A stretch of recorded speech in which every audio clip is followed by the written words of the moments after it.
Everyone কি খবৰ আপোনালোকৰ আশা কৰোঁ সকলোৰে খবৰ নিশ্চয় ভাল। আজিৰ ভিডিঅ'টো হৈছে মানে কি এইকেইডাল চুলিৰ ওপৰত মানে চবৰে মানে চুলিৰ সমস্যা থাকে। কিছুমানৰ অকণিৰ সমস্যা, কিছুমানৰ উখিৰ সমস্যা আৰু কিছুমানৰ চুলিবিলাক যায়। সেইৰ কাৰণে মই এটা ভিডিঅ' বনাইছোঁ আৰু কি মানে চুলি বেছিভাগ মানুহৰ অকণি কেনেকৈ গুচাব পাৰি এনেকুৱা সমস্যা থাকে। বহুত মানুহৰ অকণিটো বেছি থাকে, সেইকাৰণে কি লগালে অকণি গুচি যায় আৰু একেবাৰে নোহোৱা হৈ যাব। আপোনালোকে যদি এই ঘৰুৱা পদ্ধতিটো ব্যৱহাৰ কৰিব, ডেইলি ব্যৱহাৰ নকৰিলে এদিনৰ মূৰে মূৰে হ'লেও ব্যৱহাৰ কৰিব, আপোনালোকে দেখিব যে আপোনালোকৰ একদম অকণি নোহোৱা হ'ব। বলক আমি ভিডিঅ'টো আৰম্ভ কৰোঁ। ভিডিঅ'টো আৰম্ভ কৰাৰ আগত আপোনালোকক এটা কথা কওঁ, মোৰ ছাইডত থকা ঘণ্টাটো এয়া মানে বজাই দিব আৰু আপোনালোকে লাইক কমেণ্ট শ্বেয়াৰ কৰিবলৈ নাপাহৰিব। আহক আমি ভিডিঅ'টো আৰম্ভ কৰোঁ। এতিয়া জেতুকাৰ পাত কেইটামান ওলাই ল'লোঁ। মই ফ্ৰিজত থৈ দিছিলোঁ, এইকেইদিন বৰষুণ দি আছিল কাৰণে মই মূৰ ধোৱা নাছিলোঁ। এতিয়া মানে অকণমান জেতুকাৰ পাতকেইটা অলপমান ৰঙা হৈছে, তথাপি একো নাই।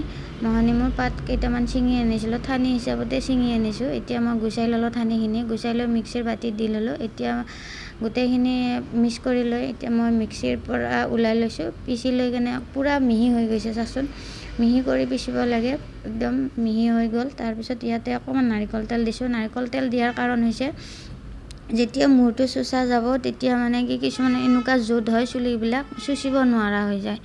সেইকাৰণে জোঁট হ'লে চুলিখিনি ছিঙি যায়, সেইকাৰণে অকণমান নাৰিকল তেল দি ল'ব। মই সেইকাৰণে নাৰিকল তেল দি লগাওঁ। আৰু মহানিমৰ পাতটো ইমানেই তিতা যে আপোনালোকৰ যদি 2-3 দিনৰ মূৰত যদি লগায় তেতিয়াহ'লে মূৰটো তিতা হ'ব।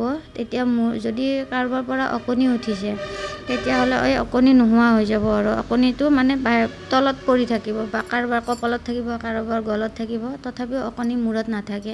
সেইকাৰণে মহানিমৰ পাতটো ইমান ভাল আৰু তিতাৰ কাৰণে। এতিয়া মই এনেকৈ লগাই ল'লোঁ, লগাই অকণমান শুকাব দিছোঁ। হোৱাৰ পিছত মই গা ধুম।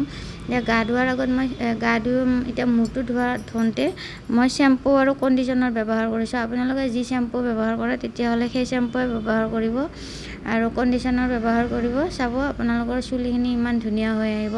এনেও জেতুকা লগালে বা মানুহে বহুত হেনা লগায়, তথাপি হেনাৰ সলনি যদি জেতুকা লগায় তেতিয়াহ'লে চুলিখিনি বহুত ধুনীয়া হৈ থাকিব। আৰু এতিয়া মই চুলিখিনি চুচি দেখাইছোঁ, একো জোঁট নাই আৰু চুলিও নাযায়, বা এডাল দুডাল বা যাব পাৰে, কিন্তু তথাপি বহুত নাযায় আৰু চুলিখিনিও নিচিঙে। আপোনালোকক ডাইৰেক্ট মই দেখাইছোঁ চুলিখিনি চুচি কেনে। মোৰ চাচোন মই মূৰ ধুই আহিছোঁ, জেতুকা লগাইছোঁ, মূৰ ধুইছোঁ, তথাপিও মানে মোৰ চুলিখিনি একেবাৰে জোঁট নোহোৱা হৈ গৈছে, একদম জোঁটো নাই, চুলিও নাই। আপোনালোকে ব্যৱহাৰ কৰিব। যদি ভিডিঅ'টো ভাল লাগে লাইক কমেণ্ট শ্বেয়াৰ কৰিবলৈ